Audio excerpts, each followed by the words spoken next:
नमस्कार, देवभूमि समाचार में आपका स्वागत है। आपके साथ मैं रीना झा बालियान। खबरों का रुख करेंगे, लेकिन उससे पहले एक नजर डालते हैं इस वक्त की हेडलाइंस पर।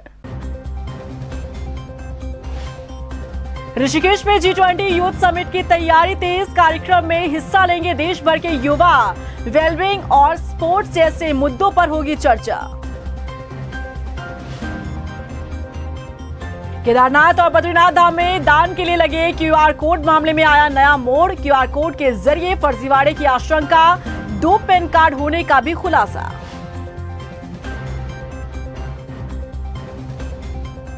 कैबिनेट मंत्री प्रेमचंद अग्रवाल के साथ बीच सड़क पर हाथापाई। विवाद के बाद मंत्री अग्रवाल ने युवक को जड़ा थप्पड़, वीडियो वायरल।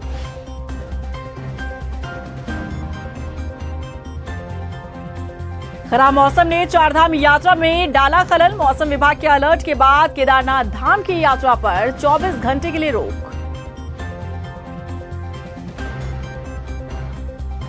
चलिए खबरों का रुख कर लेते हैं। उत्तराखंड आवास एवं निगम विकास प्राधिकरण ने राज्य में सेल्फ असेसमेंट के तहत नक्शा पास कराने की शुरुआत की। इस कार्यक्रम के तहत शहरी विकास मंत्री प्रेमचंद अग्रवाल ने डिजिटल सिग्नेचर के जरिए आवेदन करने वाली महिला को पहला नक्शा दिया। बता दें कि उत्तराखंड सरकार ने स्वीकृत या पर स्व प्रमाणित मानचित्र स्वीकृति प्रणाली के तहत महज 3 दिन में नक्शे को पास कराने की व्यवस्था की है। देखिए, इससे जो विषय सामने आया उसको कोऑर्डिनेट करेंगे, क्योंकि आप जानते हैं डिजिटल इंडिया के माध्यम से माननीय प्रधानमंत्री जी का जो सपना है वो हम उसी कड़ी को आगे बढ़ा रहे हैं। कहीं ऐसी प्रकार से कोऑर्डिनेशन की कमी है, उसको हम दुरुस्त करेंगे। उत्तराखंड में G20 सम्मेलन के तहत यूथ 20 समिट होने जा रही है। आपको बता दें कि यूथ 20 समिट भी G20 का ही पार्ट है और ये यूथ 20 समिट एम्स ऋषिकेश में होने वाली है। एम्स ऋषिकेश में आयोजित हो रहे इस कार्यक्रम के जरिए उत्तराखंड सहित देश भर के युवाओं को अंतर्राष्ट्रीय स्तर पर वेलबींग और स्पोर्ट्स को लेकर जागरूक होने के लिए आपसी विचार विमर्श करने का मौका मिलेगा। कार्यकारी निदेशक मीनू ने बताया कि विभिन्न विषयों में होने वाली चर्चाओं के बाद समिट से निकलने वाले निष्कर्ष से युवा अपने अपने क्षेत्रों को लाभान्वित कर सकेंगे। हमारा डिजिटल हेल्थ का भी एक वो है एक सेशन, जिसमें मतलब हम ये देखेंगे कि डिजिटल जो टेक्नोलॉजी है उसको हेल्थ के एरिया में किस तरह से यूज किया जाए। जैसे कि आपको मालूम है कि अभी भी कोविड जो है वो पूरे विश्व से गया नहीं है और इवन इंडिया में भी आज भी काफ़ी केसेस हो रहे हैं और एम्स में भी थोड़े पेशेंट्स जो हैं वो दाखिल हैं। तो इसके ऑटोमेशन से एक्चुअली ऑफिस मतलब हॉस्पिटल ऑटोमेशन एक बहुत बड़ी चीज़ अभी उभर के आ रही है, जो नए अस्पतालों में यूज़ भी होगी, जिसमें अंदर के एनवायरनमेंट को कैसे स्टैंडर्डाइज किया जाता है उस तरह के डिस्कशंस हम करेंगे। उसमें डिजिटल में पेशेंट का रजिस्ट्रेशन कैसे फास्ट हो सकता है, किस तरह से हम टेलीमेडिसिन के द्वारा पेशेंट्स को कंसल्टेशन दे सकते हैं। वही डीजीपी अशोक कुमार ने खराब मौसम के बीच केदारनाथ धाम में व्यवस्थाओं का जायजा लिया। डीजीपी ने धाम में तैनात पुलिसकर्मियों के अलावा बाबा केदार के दर्शन के लिए पहुंचे श्रद्धालुओं से भी बातचीत की। साथ ही डीजीपी ने बताया कि बुधवार को केदारनाथ धाम की यात्रा को रोका गया है। यात्री जहां हैं वहां सुरक्षित रहें। उन्होंने बताया कि केदारनाथ धाम में लगातार हो रही बर्फबारी के चलते ये फैसला लिया गया है। भी देख रहे हैं केदारनाथ जी में बहुत ही भारी बर्फबारी हो रही है। पहले से मौसम का अलर्ट था 2 और 3 तारीख का, तो मुझे लगता है कि कल यहाँ पे किसी भी हालत में रुकना संभव नहीं हो पाएगा। इसलिए आज तो यात्री तीर्थयात्री आए हैं, आप देख रहे हैं, किंतु कल सोनप्रयाग से और गौरीकुंड से सभी को 100% को हमें रोकना होगा। इसी तरह से ऋषिकेश और श्रीनगर से यात्रा आज ही हमने जो है रोक दी है अभी दोपहर बाद। तो कृपया करके आज और कल हमारा साथ दें। सभी देशवासियों से अपील है कि वो न तो ऋषिकेश की तरफ आए और जो ऋषिकेश श्रीनगर वगैरह रास्ते में आ गए वो कृपया करके केदारनाथ जी की चढ़ाई न करें 4 की सुबह तक। केदारनाथ और बद्रीनाथ में पेटीएम QR कोड लगाने के मामले में अब एक के बाद एक नए खुलासे हो रहे हैं जो बेहद ही चौंका देने वाले हैं। बता दें कि BKTC के नाम पर 2 पैन नंबर होने की बात सामने आ रही है। इसके बाद दान के नाम पर किसी बड़े फर्जीवाड़े की आशंका जताई जा रही है। रिपोर्ट देखिए। केदारनाथ में बड़ा फर्जीवाड़ा, दान के नाम पर बड़ा खेल, एक के बाद एक बड़े खुलासे। BKTC के नाम पर 2 पैन नंबर, अब तक दान के पैसे किसने किए अंदर? कल तक केदारनाथ और बद्रीनाथ में लगाए गए जिस पेटीएम क्यूआर कोड को लेकर सब शांत बैठे थे, आज उसी को लेकर बड़े बड़े खुलासे हो रहे हैं। मंदिर समिति जिस बात से खुद को अनजान बता रही थी, आज वही हरकत में आती दिख रही है। दरअसल इस पूरे मामले में एक के बाद एक नए खुलासे हो रहे हैं जो बेहद ही चौंका देने वाले हैं।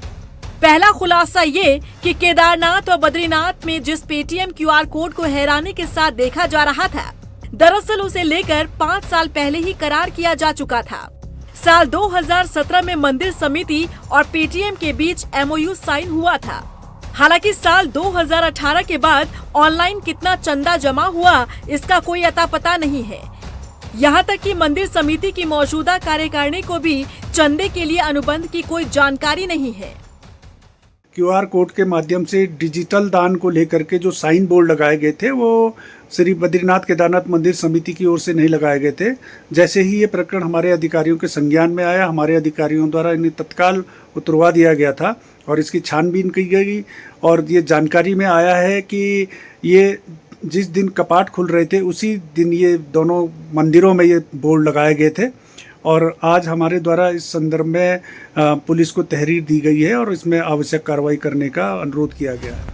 अब अगला खुलासा भी जान लीजिए। दरअसल बद्रीनाथ केदारनाथ मंदिर समिति की ऑफिशियल वेबसाइट पर मौजूद अकाउंट और क्यूआर कोड वाला अकाउंट दोनों ही समिति के नाम पर है, लेकिन दोनों अकाउंट अलग अलग पैन नंबर से लिंक है। ऐसे में सवाल उठता है कि मंदिर समिति के नाम पर 2 पैन नंबर कैसे हो सकते हैं? उनके आधार पर 2 अलग अलग बैंक खाते कैसे खोले जा सकते हैं? साफ है कि इसमें कहीं न कहीं जालसाजी हुई है। नियम के मुताबिक किसी व्यक्ति या संस्था के पास एक से अधिक पैन नंबर नहीं हो सकते। यदि किसी के पास 2 पैन नंबर पाए गए तो उस पर आयकर अधिनियम 1961 की धारा 272B के तहत कार्रवाई की जाती है। हालांकि ऐसा भी संभव है कि फर्जी पैन नंबर के आधार पर बद्रीनाथ केदारनाथ मंदिर समिति के नाम पर फर्जी बैंक अकाउंट खोला गया हो। ये मामला पुलिस की जांच से साफ होगा, लेकिन आने वाले दिनों में ये एक बड़े स्कैम के रूप में भी सामने आ सकता है। बद्रीनाथ में रजिस्टर हुआ है, FIR हुआ है और उसकी इन्वेस्टिगेशन चल रही है। जैसे भी आगे विवेचना होगा तो आगे उनमें यही है ना कि FIR में है आपको मतलब अनाधिकृत रूप से QR कोड लगा हुआ है डोनेशन के नाम से, तो BKTC का मानना है कि वो उनकी परमिशन नहीं है उस पर, तो जांच होगी, विवेचना होगा फिर आगे सारे क्लियर। अच्छा सर, उसमें जो सोशल मीडिया में आ रहा है कि कई लोगों ने दान दिया है, एक कंपनी भी है वो कह रही है कि BKTC के थ्रू लगवाया है, 2 पैन कार्ड नजर आ रहे हैं उसमें।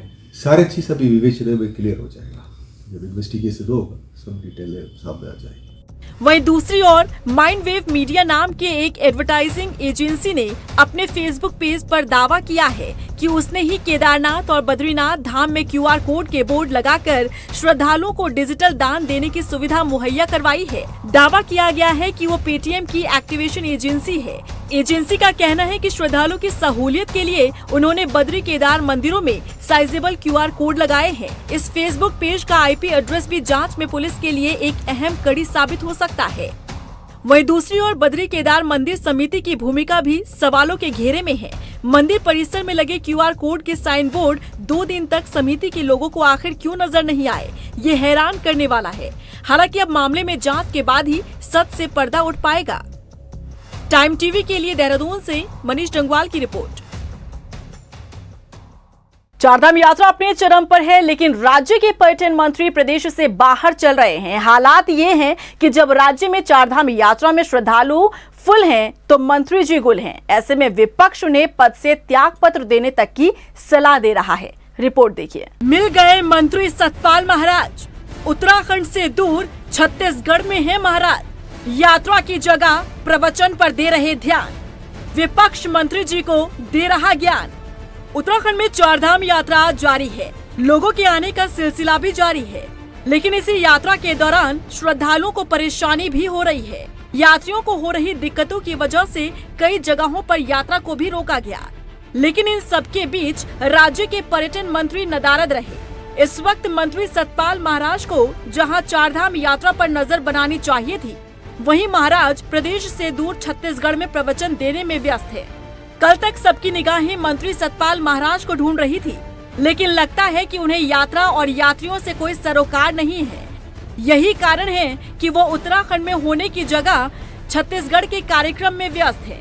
अब इस मुद्दे पर कांग्रेस हमलावर हो गई है। कांग्रेस का कहना है कि जब प्रदेश के पर्यटन मंत्री अपने पद के साथ न्याय नहीं कर पा रहे, तो ऐसे में पर्यटन मंत्री सतपाल महाराज को इस्तीफा दे देना चाहिए। अब इस वर्ष भी पहले वो दुबई यात्रा पे थे और अब उन्होंने अपने फेसबुक के ऑफिशियल अकाउंट से पोस्ट डाली है जिसमें वो छत्तीसगढ़ में किसी धार्मिक सम्मेलन में दिखाई दे रहे हैं। इससे बड़ा धार्मिक सम्मेलन क्या होगा कि चारधाम यात्रा यहाँ उत्तराखंड में गतिमान है और आप एक ऐसे पद पर बैठे हैं जहां आप व्यवस्थाओं का सुधारीकरण कर सकते थे, यात्रियों के लिए यात्रा सुविधाजनक और सुलभ और सुखद अनुभव बना सकते थे। ऐसे में अगर आप जस्टिस नहीं कर पा रहे जिस पद पर आप बैठे हैं, तत्काल रूप से आपको इस्तीफा दे देना चाहिए। आप इस तरह का मजाक उत्तराखंड और उत्तराखंड की जनता से क्यों कर रहे हैं? इस चारधाम यात्रा से 15 लाख युवाओं का रोजगार जुड़ा हुआ है, इतने हल्के में आप इसको ले रहे हैं। हमारी रीढ़ है चारधाम यात्रा, उत्तराखंड की यूएसपी है चारधाम यात्रा। ऐसे में इसकी ब्रांड एम्बेसडर बनकर आप जितनी सेवा कर सकते थे, उससे इतर आप जहां ब्रह्मांड घूमने में लगे हुए हैं, कभी तो पधारिए उत्तराखंड भी। चारधाम यात्रा के बीच पर्यटन मंत्री सतपाल महाराज के प्रदेश से बाहर होने को लेकर अब सहयोगी कैबिनेट मंत्री भी इशारों में नसीहत देने का काम करते नजर आ रहे हैं। कैबिनेट मंत्री प्रेमचंद अग्रवाल का कहना है कि चारधाम यात्रा सिर पर है और ये सबकी सामूहिक जिम्मेदारी है। तो मैंने पाया कि व्यवस्थाएं भी बहुत अच्छी हैं और यात्री भी बहुत संतुष्ट थे। उसमें मैं बता सकता हूं कि महाराष्ट्र के, छत्तीसगढ़ के और झारखंड के, गुजरात के इन जो श्रद्धालुओं से मेरी बातचीत हुई।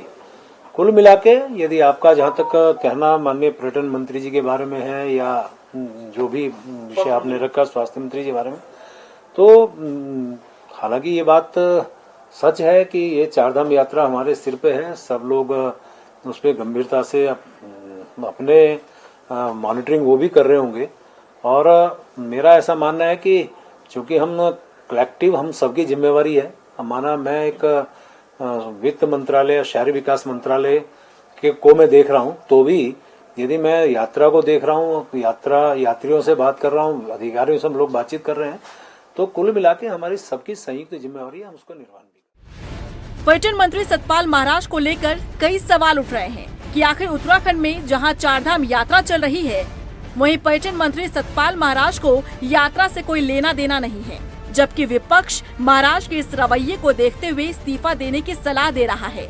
वहीं अब साथी कैबिनेट मंत्री भी महाराज को याद दिला रहे हैं कि उनकी जिम्मेदारी आखिर क्या है। ऐसे में देखना होगा कि आखिरकार उत्तराखंड के पर्यटन मंत्री सतपाल महाराज कब जाकर उत्तराखंड पहुंचते हैं और चारधाम यात्रा की व्यवस्थाओं को लेकर आखिर कब फीडबैक लिया जाता है। टाइम टीवी के लिए देहरादून से मनीष डंगवाल की रिपोर्ट।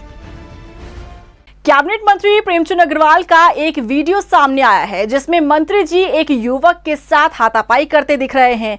हालांकि इस मामले में मंत्री प्रेमचंद अग्रवाल ने सफाई पेश की है। मंत्री प्रेमचंद ने कहा कि जिस व्यक्ति से हाथापाई हुई वो गाली गलौज कर रहा था। रिपोर्ट देखिए। मंत्री प्रेमचंद अग्रवाल का ये कैसा रूप? बीच सड़क पर मंत्री जी मार पिटाई में मशगूल। मंत्री ने की युवक की पिटाई, बीच सड़क पर हुई हाथापाई। इस वीडियो को गौर से देखिएगा। एक दफा देखने पर शायद आपको भी लगेगा कि ये वीडियो बीच सड़क पर शौदों या गुंडों की लड़ाई का है, लेकिन आपको ये बता दें कि युवक पर एक के बाद एक थप्पड़ जड़ने वाला शख्स कोई आम नहीं बल्कि कैबिनेट मंत्री प्रेमचंद अग्रवाल हैं, जो सरेराह युवक के साथ हाथापाई करते दिख रहे हैं। इस वीडियो के सामने आने के बाद मंत्री अग्रवाल पर कई सवाल खड़े हो रहे हैं, क्योंकि जिस तरह से एक युवक के साथ मंत्री प्रेमचंद अग्रवाल हाथापाई कर रहे हैं वो उनके पद की गरिमा पर सवाल है। लेकिन मंत्री ने आओ देखा न ताओ लगे बीच सड़क पर युवक को थप्पड़ जड़ने। हालांकि मंत्री अग्रवाल ने इस मामले में सफाई पेश की और इसे चोरी का मामला बता डाला। अपने आप को सोशल वर्कर कहता है, लेकिन लोग उसे ब्लैकमेलर कहते हैं। जितनी भी घटनाएं आज से पहले हुई है, लगातार पुलिस में भी उसको पकड़ा गया है, अनेकों बार लोगों के द्वारा उसे पीटा भी गया है, सब जानते हैं उसके बारे में। और उसने मुझे गाली गलौज करने का प्रयास किया, क्योंकि मेरा शीशा खुला हुआ था, गर्मी है तो मैं एसी बहुत कम इस्तेमाल करता हूँ, क्योंकि बारिश भी है। उसके बाद जब गाली लगातार देता रहा तो मेरे सुरक्षाकर्मी को लगा ये क्या हुआ अचानक। उसने समझाया तुम गाली क्यों दे रहे हो, तो उसने एक हाथ से मेरा ये कुर्ता मैं दिखा रहा हूँ, ये कुर्ता पकड़ा जो मैं अभी इससे पहले ये पहन रखा था, और उसने मेरे कुर्ते पे हाथ डाला और ये कुर्ता फाड़ दिया। ये देखिए ये फटा हुआ मेरी जेब, इसमें सारा सामान गायब हो गया, पैसा सामान जो भी इसमें चीज़ थी सब उसने छीनी है या गायब की है या गिरा है, मैं ये इसको तो नहीं कह सकता, लेकिन ये देखिए आपके सामने। प्रेमचंद अग्रवाल ने जो बताया इसके मुताबिक कटघरे में सामने वाले युवक को खड़ा किया गया, लेकिन क्या ये सच्चाई है? हालांकि इस घटना पर मुख्य विपक्षी दल ने भी प्रतिक्रिया दी है, जिसमें विपक्ष ने इस मामले को बेहद दुर्भाग्यपूर्ण बताया है। ये बड़ा दुर्भाग्यपूर्ण है जिस प्रकार से कैबिनेट मंत्री प्रेमचंद अग्रवाल जी का वीडियो वायरल हो रहा, जिसमें वो एक फरियादी जो अपनी समस्या लेकर के गया है उसके ऊपर लात घूसे बरसा रहे हैं, थप्पड़ मार रहे हैं, उसके ऊपर हमला कर रहे हैं। ये बड़ा दुर्भाग्यपूर्ण है। एक पहली बार नहीं है, इससे पहले पत्रकारों के साथ भर्ती घोटाले के मामले में उन्होंने दुर्व्यवहार किया, उससे पहले कोविड काल में एक फरियादी के साथ उन्होंने दुर्व्यवहार किया, और अब ये तीसरी बार लगातार एक कैबिनेट मंत्री के रूप में जो उनका आचरण है बहुत आपत्तिजनक है। मुख्यमंत्री जी को उसका संज्ञान लेना चाहिए। कैबिनेट मंत्री प्रेमचंद अग्रवाल के समर्थक और युवक सुरेंद्र सिंह नेगी के समर्थक ऋषिकेश कोतवाली पहुंचे, जहां दोनों पक्षों की ओर से कोतवाली के भीतर ही जमकर नारेबाजी की गई। मंत्री प्रेमचंद अग्रवाल के खिलाफ नारेबाजी की गई।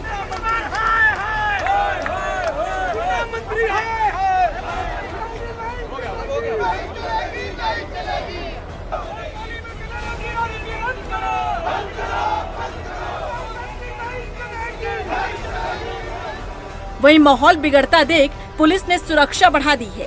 हालांकि आपको बता दें कि ये पहली बार नहीं जब मंत्री प्रेमचंद अग्रवाल का ये रूप बीच सड़क पर देखने को मिला हो।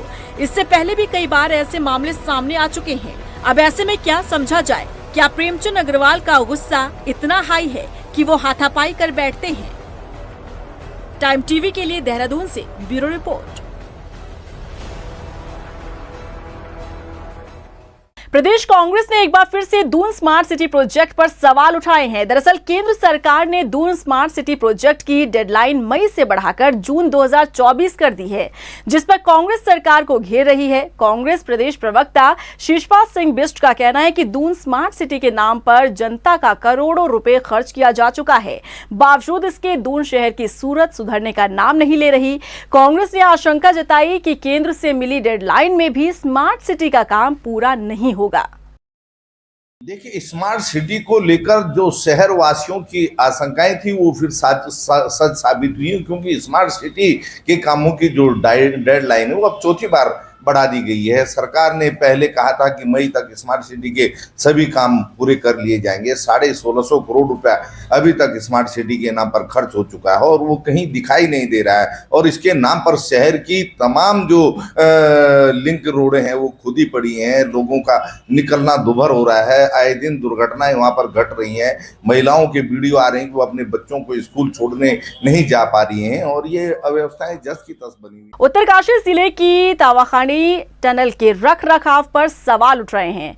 आलम यह है कि टनल में जाने के लिए राहगीर फुटपाथ के बजाय टनल के बीच चलने को मजबूर हैं, क्योंकि टनल की एक साइड में पानी का रिसाव हो रहा है तो दूसरी तरफ फुटपाथ पर लगी चादरें उखड़ चुकी हैं। वहीं क्षेत्रवासियों का आरोप है कि टनल के ट्रीटमेंट के नाम पर अब तक करोड़ों रुपए खर्च होने के बावजूद भी हालात नहीं सुधरे हैं। हालांकि अब जिलाधिकारी कार्यदायी संस्था से टनल की व्यवस्थाओं को दुरुस्त कराने की बात कह रहे हैं।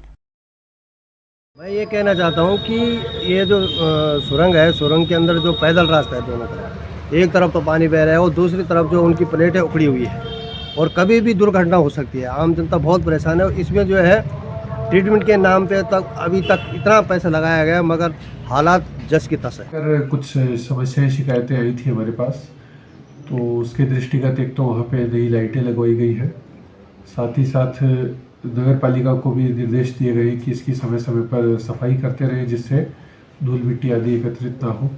अभी मेरी जानकारी में ये भी लाया गया है कि वहाँ कुछ फुटपाथ जो बने हैं दोनों तरफ, उनमें कुछ जगह पर वेल्डिंग उखड़ने से परेशानी हो रही है यात्रियों को, वो पैदल जो आवागमन कर रहे हैं उन लोगों को। गदरपुर में पलायन आयोग के प्रदेश उपाध्यक्ष SS नेगी ने सभी विभागों के कर्मियों के साथ बैठक की और इस बैठक में केंद्र और प्रदेश सरकार द्वारा चलाई जा रही योजनाओं को लेकर मंथन किया। इस बैठक में कई समस्याएं भी आई जिनके निस्तारण के लिए कहा गया है। SS नेगी ने बताया कि बैठक में कर्मियों को जन कल्याणकारी योजनाओं को लोगों तक पहुंचाने के लिए कहा गया है। ग्राम विकास एवं पलायन निवारण आयोग का ये कार्यक्रम चल रहा है। हर विकास खंड में जा रहे हैं, लोगों से चर्चा कर रहे हैं किस तरह से जो स्थानीय लोग हैं, जो ग्रामीण क्षेत्रों में रह रहे हैं, खासकर जो छोटा किसान है, उसकी आजीविका कैसे बढ़ाई जाए। तो आज गदरपुर विकास खंड में ये बैठक हुई है। इससे पहले हम सुबह बाजपुर भी गए थे। इसमें कई बातें निकल के आ रही हैं। खासकर जो छोटा किसान है वो परेशान है और सरकार को हम सुझाव देंगे जो यहाँ बातें निकल के आ रही हैं। उत्तरकाशी जिले में 1000 से ज्यादा परिवार फर्जी राशन कार्ड से सरकारी राशन को डकार रहे हैं। जिला पूर्ति अधिकारी ने बताया कि जनपद में परिवार अन्य प्रदेशों में भी राशन कार्ड बनाकर वहां भी राशन ले रहे हैं, जिसकी जांच करते हुए अभी तक 900 से ज्यादा परिवारों के राशन कार्ड निरस्त कर दिए गए, जबकि अन्य राशन कार्ड की जाँच की जा रही है।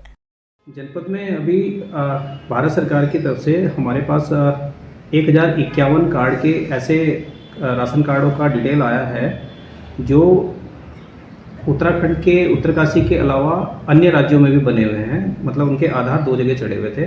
तो IMPDS के अंतर्गत हम इन सारे ही कार्डों की जांच करवा रहे हैं और इसके अंतर्गत हमने उपभोक्ताओं से जांच करके ये निकला है कि 442 उपभोक्ता हमारे ऐसे हैं जो उत्तरकाशी में राशन ना लेके अन्य राज्यों में राशन लेने के लिए इच्छुक है। तो उनका हमने उत्तरकाशी से राशन कार्ड ब्लॉक कर दिया है। देहरादून SSP कार्यालय में ADG V मुरुगेशन ने बैठक ली और इस बैठक में SSP दलीप सिंह कुंवर समेत SP सिटी, SP देहात और SP क्राइम के साथ सभी CO मौजूद रहे। बैठक को लेकर ADG ने बताया कि 420 के मामलों में लापरवाही बरतने पर 2 दरोगाओं पर सख्त कार्रवाई करने के निर्देश दिए गए हैं।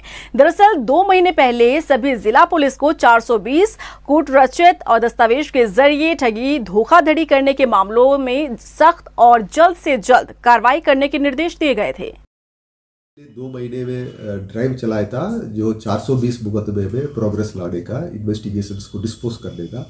उसका समीक्षा हमने जनपद देहरादून को आज किए थे। उस पर करीब इन्होंने तो प्रोग्रेस थोड़ा सा करीब 150 केसेस तो उन्होंने डिस्पोज करा है। उस पर कुछ IO लोग हैं, थोड़ा शिथिलता बरती गई है, उनके खिलाफ जाँच का भी ऑर्डर किया है और किसने बिल्कुल ही काम नहीं करवाए, इस इन्वेस्टिगेशंस को डिस्पोज नहीं किए। 2 सब इंस्पेक्टर ऐसे हैं, उनको हमने निलंबन करने के भी आदेश दिए हैं। जांच होगा उनके खिलाफ भी।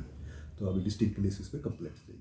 राजधानी देहरादून के प्रेमनगर थाना पुलिस ने धोखाधड़ी कर 1 साल से फरार चल रहे 25,000 के नामी आरोपी को दिल्ली से गिरफ्तार किया। आरोपी ने साल 2021 में पीड़ित और उसके सहकर्मी की सैलरी से मिली PF की धनराशि को PF खातों में जमा कराने के बजाय अपने खाते में जमा कराया था।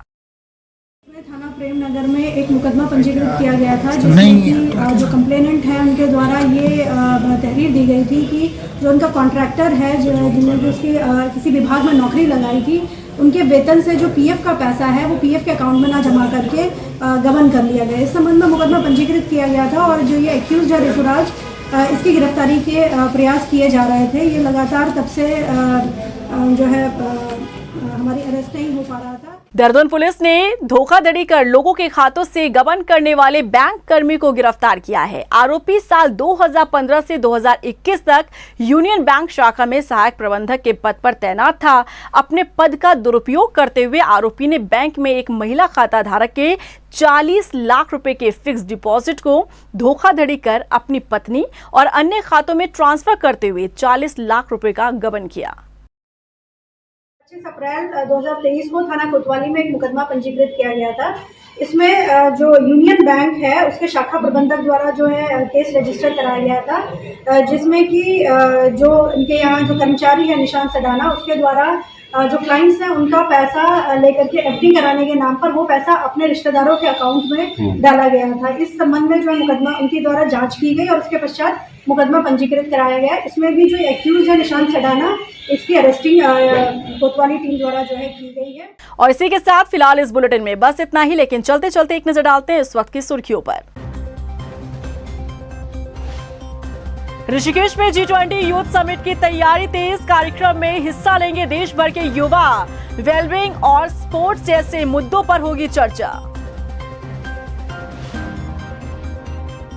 केदारनाथ और बद्रीनाथ धाम में दान के लिए लगे QR कोड मामले में आया नया मोड़। QR कोड के जरिए फर्जीवाड़े की आशंका, 2 पैन कार्ड होने का भी खुलासा।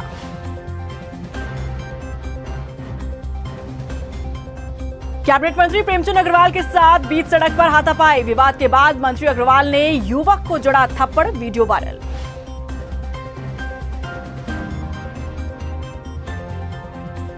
खराब मौसम ने चारधाम यात्रा में डाला खलल। मौसम विभाग के अलर्ट के बाद केदारनाथ धाम की यात्रा पर 24 घंटे के लिए रोक।